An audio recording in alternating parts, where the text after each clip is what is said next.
Tout au long de la Bible, la richesse est quelque chose d'acquis. Tout au long de la Bible. Voici le problème. Tu dis, j'ai invité le pasteur Créflo et il n'est pas venu. Écoute donc, je vais te dire pourquoi je ne suis pas venu. Tu n'as pas donné ma bénédiction dans le premier temps.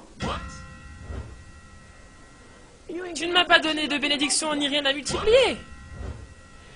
Tu es resté comme ça. Oh Seigneur, j'ai besoin de 1000 $. La semaine prochaine.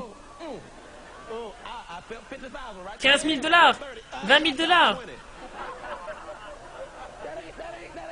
Ça ne va pas arriver comme ça.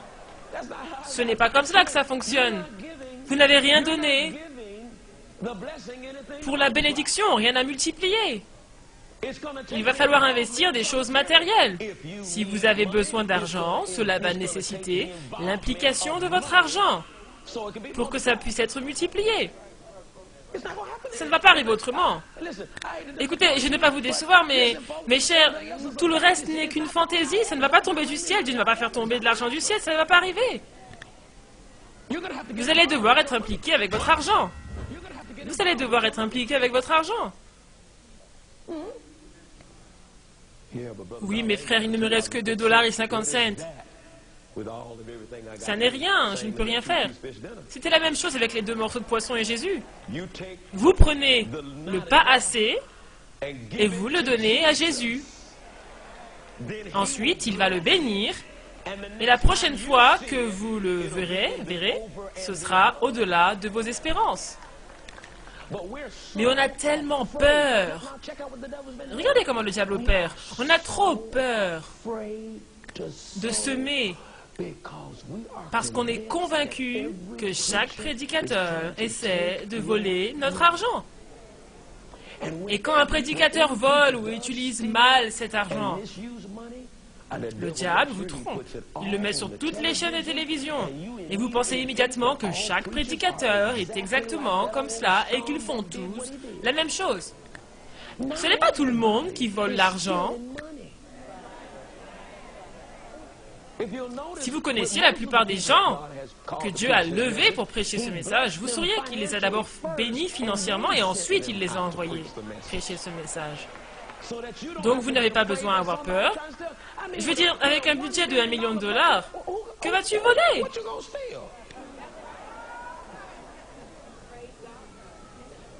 On doit sortir de la peur. Effrayé de semer sous prétexte que la parole de Dieu pourrait ne pas faire ce qu'elle prétend pouvoir faire. Et ensuite, Satan vous donne la première peur de toutes, la peur que la Bible puisse ne pas accomplir ses promesses. C'est ce que le diable désire pour tous les chrétiens. Mais retenez cela. Vous n'allez jamais connaître cela si vous appliquez ce que je vous enseigne. Si vous ne le faites pas, vous allez rejoindre les gens dans la rue. Si vous ne le faites pas, vous devrez trouver une excuse pour justifier la raison pour laquelle vous n'avez pas ce que la Bible promet. Et ce n'est jamais la faute de Dieu. C'est toujours de la vôtre. J'aime quand le frère dit « Nous accusons Dieu pour notre propre incapacité à recevoir ».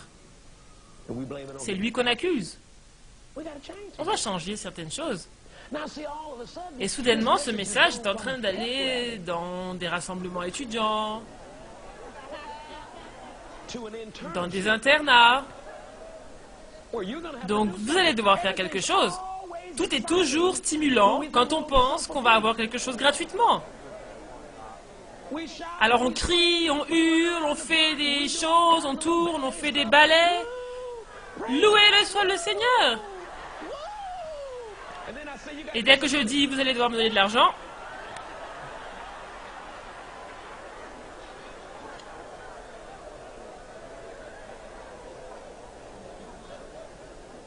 vous savez quoi? Si vous êtes fatigué de la manière dont les choses vont, alors faites quelque chose de différent.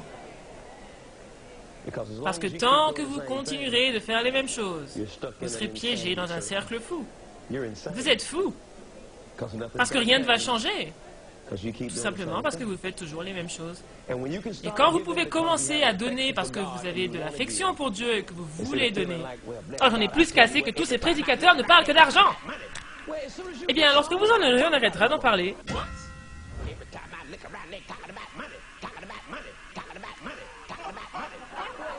Eh bien, lorsque vous en aurez, on arrêtera d'en parler. Je vais faire un arrangement avec vous. Toute personne ici à Madison Square Garden. Si vous devenez riche l'année prochaine, je ne parlerai plus d'argent. Je fermerai ma bouche à double tour. Mettez-moi au défi. Que 10 ou 15 000 personnes reviennent et me disent « Je suis riche, je suis riche, je suis riche. Pasteur, regarde ce que j'ai acquis, je suis riche, je suis riche, je suis riche. » Je me dirais, eh bien, parlons d'autre chose. Le mariage.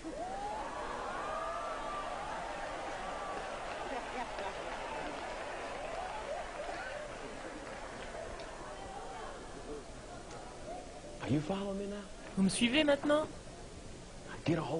Retenez cela. Commencez à permettre à la bénédiction de multiplier votre investissement financier. Vous lisez cela dans le livre de Marc. Ils ont semé sur 3 terres différentes et n'ont rien retiré de cela jusqu'à ce qu'ils sèment sur une bonne terre. Vous m'écoutez? Donc, semez et vous aurez. Si vous persévérez, au lieu de dire « Oh Seigneur, est-ce que j'ai vraiment besoin de dire cela ?»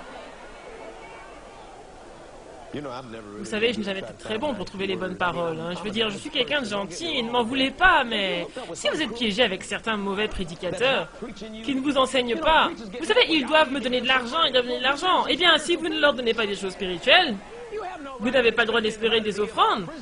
Si vous ne leur donnez pas de choses spirituelles, si vous ne les enseignez pas, vous n'avez droit à rien.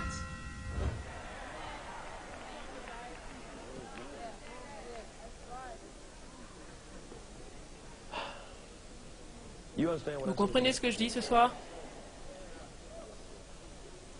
Vous l'avez dans votre cœur. Vous allez travailler dessus maintenant. Vous voyez, ce soir, j'ai décidé de vraiment repartir au commencement. On a fait toutes ces choses, mais je voulais vraiment repartir à la base.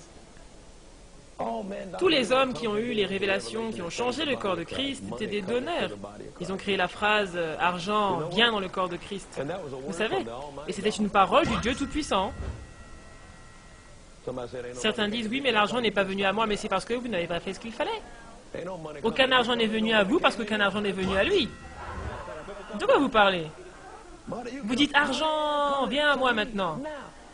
Mais vous n'aurez rien tant que vous n'allez pas lui donner de billets à lui. J'essaie de nous sortir des illusions